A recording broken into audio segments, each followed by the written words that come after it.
Hello and welcome to another episode of Standing Out in 60 Seconds. I'm your host, Pravin Shekar, the Outlier Marketer, a weekly conversation on just one topic, how to stand out.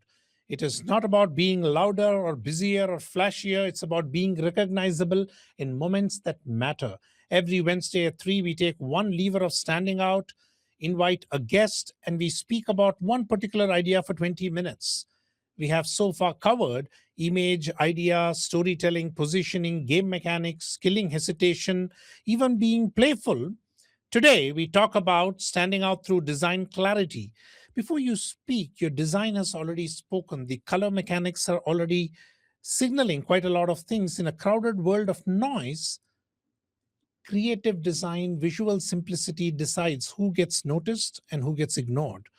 Let's explore more about it. And today's guest is someone close to my heart. He's been my co conspirator for over a decade. Arun Ram Kumar, a cartoonist, designer, entrepreneur, product builder, and a whole lot when you look at his creations. Absolutely inspiring. I have been fortunate to have been given the opportunity to work with him, and you suggest an idea, he takes it to another level altogether. So it's my privilege to welcome our guest for today, Arun Ram Kumar. Welcome, Arun. Welcome, welcome, welcome. Hey, hi Praveen. Hi everybody. So honored to be here. Thank you for the opportunity. And a Yes. lot of praise, but I think I owe it all to you. I think you managed to get the best out of me and push me in various directions creatively. So a lot of gratitude for that. Oh, lovely. But anybody who goes to your website, Mojo Canvas, or looks for Arun Ramkumar, or look behind me because all of them are your designs. Arun, the first question to you is, how does design make someone stand out even before they speak? And the audience here are leaders and brand managers who are all looking at design in some way or the other. So, how does someone stand out with design? What's your view as a designer? Yeah. So look at it as two steps. One is uh, the fact that design walks into the room gives you the feeling that somebody is taken care to present the best version of whatever they're creating. Could be themselves as a personal brand, could be a book, could be a product. Therefore, the design stands on its own. There's a sense that person has paid attention to create something of value and has taken the care to present it to you. But beyond the first impression, obviously look for, does the design convey a strong sense of intent? Is there a real intention behind the design? Does it leave an impression? Does it evoke an emotion? Can it tell a story? And therefore can actually generate interest. That is when a true design actually makes it through from a first impression to a lasting impact. So I think that's a great journey design takes, and all of us are part of that lovely feeling. Oh, and I get on stages and talk about engineered word of mouth. And what you beautifully said, what is the real intention? When the intention comes out as a design, you're actually seeding the opportunity for people to talk about you. Let's talk about our first collaboration and then thereabouts. You've been a book cover designer. What makes someone pick a book or scroll past it? What are the design elements that you look at, Arun? Right. So as a kid, I think my favorite hangout was Landmark Bookstore in Chennai. It's sadly no Oh, more. I miss the old days. But I often remember going there with my father and looking at a sea of books, right? And one thing that stood out since my childhood has been, you look for those sharks in a sea of sameness. You know, the ones that are like bold, they stand out, they're exciting, they're dangerous, they welcome you, they may make you shocked. But those things really stand out and draw you in to at least pick them up, read. good. There's been some internet disruption. Arun is going to come right back, but I'm going to use that particular time to showcase some of the designs that Arun has made for me. That's a small mini book, and the cover has been designed by Arun. Not just books, but Arun has been instrumental in helping me design games as well. This was the first game collaboration. His name is right there here because there were three people involved in creating this particular game, right down from a design perspective, a card game to learn innovative marketing concepts. So you know where that comes from. And the co-conspirators are Mojo Canvas, Arun Ramkumar, who designed everything here, and Karthik, whom we did see in an earlier episode, V. Karthik, who is the game designer who came ahead and helped design this entire game through. But my favorite hallmark is a journal that Arun Ramkumar designed. And why do I love it? Just look at the way he has designed and put his creativity inside. You know, that's the beauty of getting the right people around you and somehow staying together in that circle. And I've been fortunate enough to have a beautiful set of creative people to work with. On the book and book writing front, it's been Kriba Shankar, Notion Press, Naveen, and a whole lot. And from a design perspective, people like Arun, they take an idea that you propose to them and understand the why behind that idea. So when I go and say, hey, this is what I want done, he turns around and asks me, why, what exactly are you going to do? Arun is back here. Arun, the question that you were talking about was a landmark, something that I loved as well. But more than books, I also went there to listen to music, because that was the time the CDs were coming in, and they were the only shop that you could just go listen to music, pick up any CD, listen Right. to music, and go on. So, Arun, back to the question on book designs. Sharks in a sea of sameness. Yeah. So I think one way to get to that sort of feeling is to have an interesting interplay. And sharks, obviously, they create excitement. There is some tension, there's some conflict, there's some excitement about them. So I always look for covers that have some interesting interplay. Could be between juxtaposing two different visuals that have a strong impact. Could be between the text and the visuals, or if you just want text, how does the typography play out? How does the layout play out? And these are different ways in which you can actually make something stand out and not be the usual cliched corporate clip art icon based design. So that's something I really strive for when I go after designs. And what I love about you, Arun, is that when you see a good design, you also share it across. If you remember 2020, somewhere around January, you shared a whole bunch of the redesigned Murakami covers that used negative space. Do tell us a little bit more about it. Yeah, I think Noma Bar is the designer behind that. He created, I think, a whole new wave of minimalistic negative space designs, which juxtapose two very simple visuals, but it has almost a visual puzzle. You look at it first glance, it looks like an image, but then you peer closer. There's something else hidden in light. There's more like a layers of how different things come together and tell a story briefly in terms of what the book is about. So I think that's a lovely design style that I've been trying to follow, being a minimalist myself. And that use of negative space also creates one thing, what we call similar to IK effect. It involves the reader in participating and connecting the hidden dots to actually interpret and get the design. And that way there's an aha moment when you say, yeah, I've got it. And that was make a great design into a fantastic design, I feel. Oh, wow. Lovely. Arun, apart from just the book designs, you have dabbled in a whole lot of things, and we will cover one of the other ones, which is cartooning. You have a comic strip coming up for years in a newspaper here. Where did that come from, and what do cartoons teach us about clarity that corporate texts sometimes forget? Yeah. I think I picked up the doodle habit from my father, a doctor. He used to maintain diaries of all his accounting daily expenses. But once in a while, I find him doodling a caricature somewhere just to break the monotony. And I think I got that habit very early on from him. And that has eventually developed into a way to fight boredom. And luckily enough, I was able to get published with my cartoons way back when I was working in IT. And Indian Express, I publish every Sunday a comic strip, an exaggerated version of myself with my wife and my toddler. So these allow me to get into topics and ideas which I won't normally say in real world. I'm a recovering introvert is how I describe myself. So this comic strip allows me to actually live out some of my ideas and thoughts without being fear of being judged by people and not being seen as a sociopath, so to speak. So this is a great way for me to get some weird ideas out there and see which connects with the other kindred souls who enjoy my sense of humor. Ah, lovely, lovely. Now, the whole series is about standing out for leaders and for brands. How does design signal authority without saying, hey, look at me, listen to me? How does it just signal that authority? Yeah, I think we started off with saying intent is very important for a design. So one way to stand out is to take a very firm stand. In fact, you make it very clear on what you stand for, which means what is your personality, what is your vibe, what is your zone of interest. And the more you zero in on that, it becomes more authentic, becomes more vulnerable, therefore becomes more credible. When somebody sees you, they realize it is you and not some other cosmetic, sugar-coated version of you that you're trying to sell. That's actually telling something and not selling something. That really makes a great impression, I feel.